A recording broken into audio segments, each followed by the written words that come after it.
Hello everyone, welcome back to another YouTube video of mine.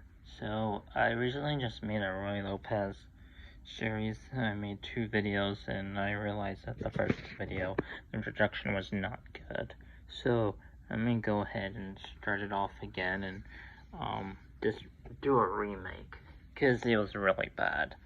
Okay, so for these 2 videos I want to make separate videos. I want to make about the Ruy Lopez and how you can improve your game. But first you got to remember the starting position for both white and black. So for white's pieces, it's row 2 for the pawns and row 1 for the minor pieces, and as for black, it's row 7 and 8, while 8 is the minor pieces and row 7 is the pawns. And just keep in mind again that pawns can only attack or capture by attacking diagonally. They can't take forward. Alright. So the Ruy Lopez is one of the classical openings for chess, and it starts out with e4, e5, knight to f3, black plays c6, and then white just brings the bishop to b5. Now, in the video, I talked about the many ways black can respond. You can play the Stenitz variation, which often leads black with or white with a few choices to respond. They can still take the knight on c6, or they can just bring the bishop back. Most often not, you'll see players keep the bishop there to apply pressure. And, pin the knight, because the knight can't move because it would put the king in check, obviously. So from here, you might say move like this, d4, and black's only move here is to bring the bishop,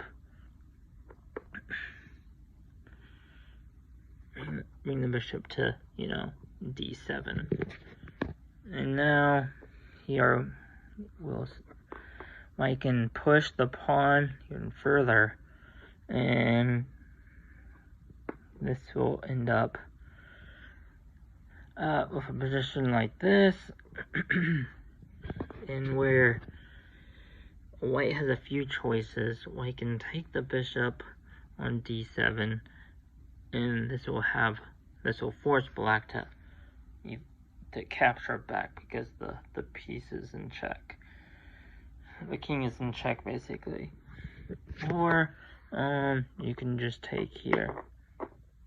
You can take the knight, or rather, you don't even have to take the knight. You can play a simpler move and just defend the knight here. But if you do that, just be aware that you're leaving your bishop out.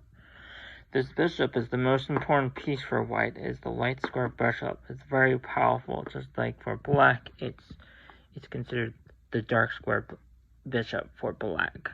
So if that being said, you really don't want to do that. You only have a few choices here. One is to just simply exchange pieces here, and you just trade, and you'll see this happen. So both the pieces are gone, but remember what I said, this piece is very important. But because of that, now it allows you the opportunity to now take the knight if you want to. But a principle that was taught to me is that the more pieces you have on, the better your chances are at winning.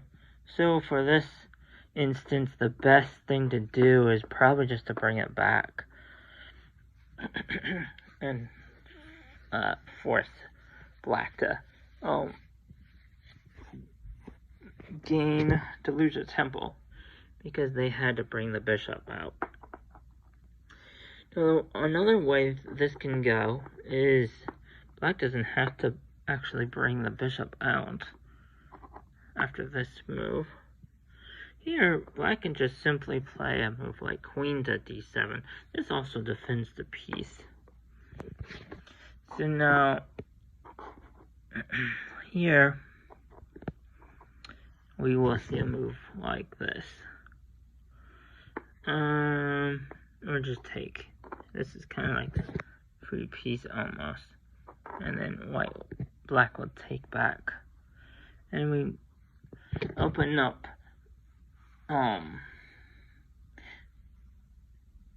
the B column, the B row. And now white will bring the light bishop back. And now, because now it's pinned, so the only way black can get out of this pin is to move the piece back, because this pawn right here, as you see on c6, is pinned. Because then if black just played clumsy move, they would lose their queen, and that's not good. So most often than not, you would see in here, black will probably play a move like this. And then you would just see developing moves here. Anything bad about developing your knight to c3 is that you're blocking your own pawn in. But just because it's blocked doesn't mean it's simply a bad move. Well, it kind of is, but you would then see black will probably play that move, and then this knight will probably go to here, and then black will play bishop to g7, getting a castle, and then most often than not, we just see castling. Now here, white can go one or two ways. Let's see here. This piece will probably go to here. So now you can advance the c pawn to c3 and bring the bishop back, because most often than not here, black would bring,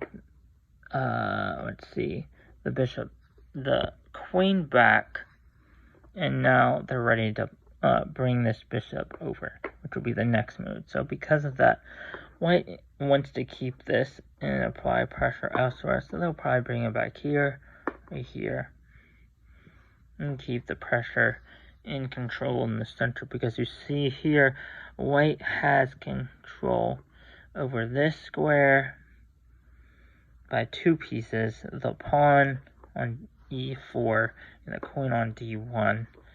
And now it's pretty obvious that black can't push any pawns, because we could just simply trade and it wouldn't quite be good. So we bring it up.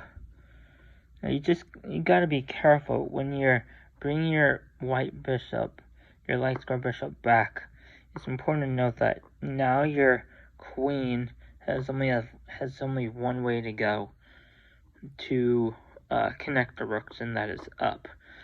So here, the best move probably is to just bring it back right here to b3, and that's pretty good.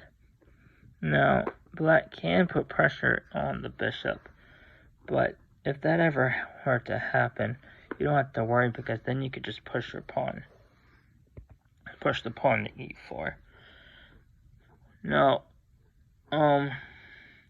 white and black have some control. The knight here is also doing a good job protecting the center square for black on their side, on black's side. And this pawn and bishop are also doing a good job defending the piece. So this square is a very powerful square, just like b4 here is also an important square to put your pieces. But because on black's side, the file was open, as for white, it's kind of closed because of the bishop is blocking the pawn, and the pawn is obviously in the way. Or the bishop is in the way, yeah. So, here, we just see a move like this. Queen to b2, or c2. And that ends this video because it's about to be 10 minutes, and it just hit 10 minutes. So stay tuned for the new part 2. Alright, thanks.